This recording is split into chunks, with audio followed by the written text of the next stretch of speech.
Hi guys, this is Gagan sir. Now you are watching my YouTube channel Mastery Point. So guys, let's start our topic. Our topic was Bharat is my home. Paragraph number was 6. Okay, so let's start. First of all, we will look up word. Constantly mean लगातार. Inconveniently mean असुविधाजनक तरीके से. Fast pace मतलब तेज गति से. Participate मतलब भाग लेना. Unsparingly मतलब कोई भी कसर न छोड़ना. तो okay, let's start line by line, word by word. The family is big and is constantly growing at a rather inconveniently fast pace. यानी कि हमारा परिवार बड़ा है और लगातार बिना रुके हुए असुविधाजनक तरीके से तेजी से आगे बढ़ रहा है. We sell each one of us, यानी कि हम सभी को, हम में से प्रत्येक एक को have to participate unsparingly in building its new life. हम सभी को, हम में से प्रत्येक व्यक्ति को इसके निर्माण में, इसको आगे बढ़ाने में, इसको नवजीवन देने में अनएस्पेरिंगली यानी कि कोई भी कसर नहीं छोड़ना है. Okay, each in his own way, हर कोई अपने कार्य में, अपने रास्ते में लगा हुआ है. फॉर सीर साइज, अपने सामान्य कार्य में. The task ahead of us, हमारे सामने जो है कार्य पड़ा हुआ है. Are so demanding that no one can afford to sit back. Okay, तो हमारे समय के, हमारे कार्य की मांग है, या जो भी हमारे सामने कार्य पड़ा हुआ है उसकी मांग है कि हमें कभी भी पीछे न बैठना पड़े. हम ऐसा प्रयास न करें जिससे हमें क्या करना पड़े, तो पीछे बैठना पड़े. And just watch or let frustration become endemic in our country, और हमें ऐसे दिन न देखना पड़े जब फ्रस्ट्रेशन यानी कि निराशा हमारे कंट्री में, हमारे देश में एंडेमिक बन जाए, यानी कि महामारी बन जाए. कहने का मतलब यह है कि समय की मांग है, कार्य की मांग है कि हमें कार्य को लगातार करना है, अथक तरीके से कार्य को करना है, रुकना नहीं है. अगर रुक जाते हैं तो फ्रस्ट्रेशन हमारे कंट्री में यानी कि हमारे देश में एंडेमिक यानी कि महामारी बन सकती है, यानी कि निराशा महामारी बन सकती है. Okay, the situation demands of us work, यानी कि जो सिचुएशन है, स्थिति है, उसकी मांग है कि हम कार्य करें. वर्क एंड मोर वर्क, कार्य करें मतलब बहुत ज़्यादा कार्य करें. Silent and sincere work, silent मतलब चुप, सिंसियर मतलब बुद्धिमत्तापूर्वक, यानी कि शांत कार्य करें, बुद्धिमत्तापूर्वक कार्य करें.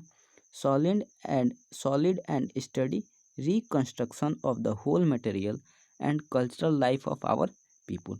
ओके, तो रिकंस्ट्रक्शन मीन पुनर्निर्माण, स्टडी मतलब लगातार, सॉलिड मतलब ठोस, मटेरियल मतलब भौतिक, कल्चरल मतलब सांस्कृतिक. तो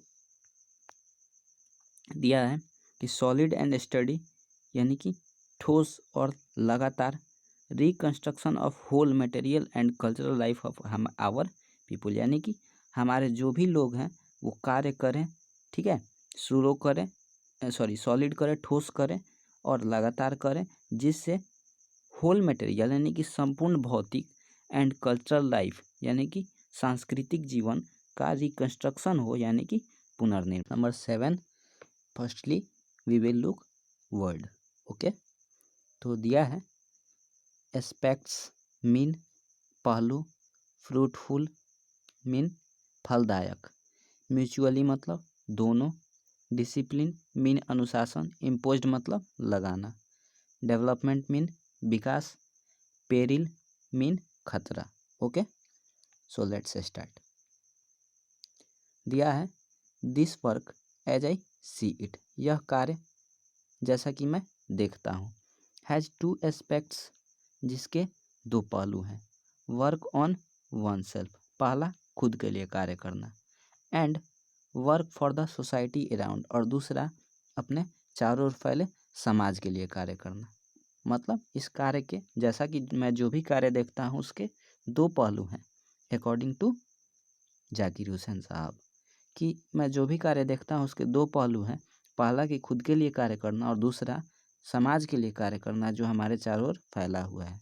दे are mutually fruitful aspects of work, और ये दोनों जो कार्य हैं, ये दोनों बातें जो हैं ये क्या है, तो फ्रूटफुल है यानी कि फलदायक है।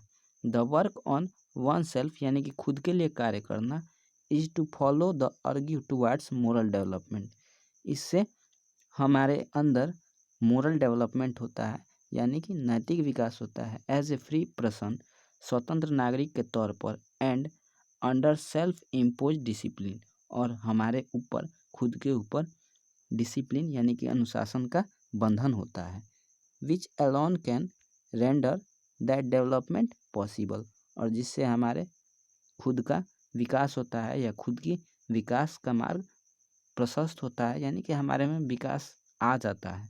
इट्स एंड प्रोडक्ट, और ये अंतिम उत्पाद होता है, is a free moral personality, स्वतंत्र व्यक्तित्व हमारा खुद का अंतिम अंतिम उत्पाद होता है। We can neglect the end product only at our peril, और इस अंतिम उत्पाद को हम नेगलेक्ट कर सकते हैं, मतलब अनदेखा कर सकते हैं अपने डर के तौर पर, खतरे के तौर पर इसको हम क्या कर सकते हैं, तो नेगलेक्ट कर सकते हैं यानी कि नकार सकते हैं, अनदेखा कर सकते हैं। The author mean to say that कि this end product can not sustain itself without seeking and exercising itself, यानी कि यह अंतिम परिणाम तब तक अपने आप में जीवित नहीं रह सकता। To bring about the approximation of the society to which it is privileged to serve to a better, a juster and a more graceful way of life. It mean to say that कि हमें यानी कि जब तक समाज को समीप लाने के लिए खुद में खोजने और अभ्यास करने की कोशिश नहीं आती है, तब तक एक अच्छा और न्यायपूर्ण जीवन जो है नहीं बन सकता है, एक सुंदर आचरण से भरा हुआ जीवन नहीं बन सकता है। It can't be possible. Author का कहने का मतलब यह है। The individual can not grow in full perfection, यानी कि कोई एक चीज़ यानी कि हम अपने अनुसार किसी एक चीज़ को जो है नहीं आगे ले जा सकते हैं without a corresponding advance of the collective social existence. It mean to say that कि जब तक सामाजिक अस्तित्व के अनुसार बढ़ोतरी के बिना किसी का भी संपूर्ण विकास नहीं हो सकता। Let us result to get wholeheartedly engaged in these two aspects of work, individual and social। कहते हैं कि आइए कार्य के दोनों पहलुओं को यानी कि सामाजिक तथा व्यक्तिगत इन दोनों पहलुओं को पूरे हृदय से समझने का प्रयास किया जाए। इट मीन टू से डेट कि इसमें वर्ड हमने नहीं बताया, इसको आप देख लीजिएगा या आपके वर्ड PDF में लिखा भी होगा। हार्टेडली मीन हृदयगत तौर से, हृदय से, पूरे दिल से, मन से। इंगेज्ड मतलब लगा हुआ, ओके। इंडिविजुअल मतलब अलग होता है। परफेक्शन मीन होता है कि पूरी, ओके। पैराग्राफ नंबर 8 आइए देखते हैं पहले वर्ड। ड्यूअल मीन द्वंद्व, इफोर्ट मीन प्रयास, फ्लेवर मीन जायका या स्वाद, ऑर्गेनाइजेशन मीन संस्था, मोरल मीन नैतिक, टेम्परामेंट मीन प्रकृति, इनहेरिटेंस मीन धरोहर, लिबरेशन मूवमेंट मीन स्वतंत्रता संग्राम, पावर मीन शक्ति, मोरल पर्पोजेज मीन नैतिक उद्देश्य, डेडिकेट मीन समर्पण। आइए जानते हैं line by line.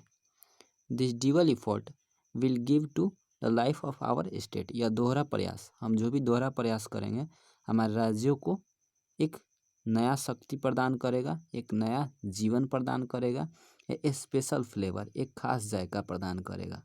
For the state to us will not be just an organisation, तब हमारे लिए जो राज्य होंगे वह एक संस्था के तौर पर नहीं काम करेंगे ऑफ पावर, यानी कि एक शक्ति संस्था के तौर पर काम नहीं करेंगे, बट ए मोरल ऑर्गेनाइजेशन, यानी कि तब क्या होंगे, एक नैतिक संस्था होंगे। तो कहने का मतलब यह है कि जब हम अपना दोहरा प्रयास करेंगे, ठीक है, सामाजिक तौर पर, व्यक्तिगत तौर पर, तो हमारे जो राष्ट्र होगा उसको एक खास जायका मिलेगा, खास अंदाज मिलेगा।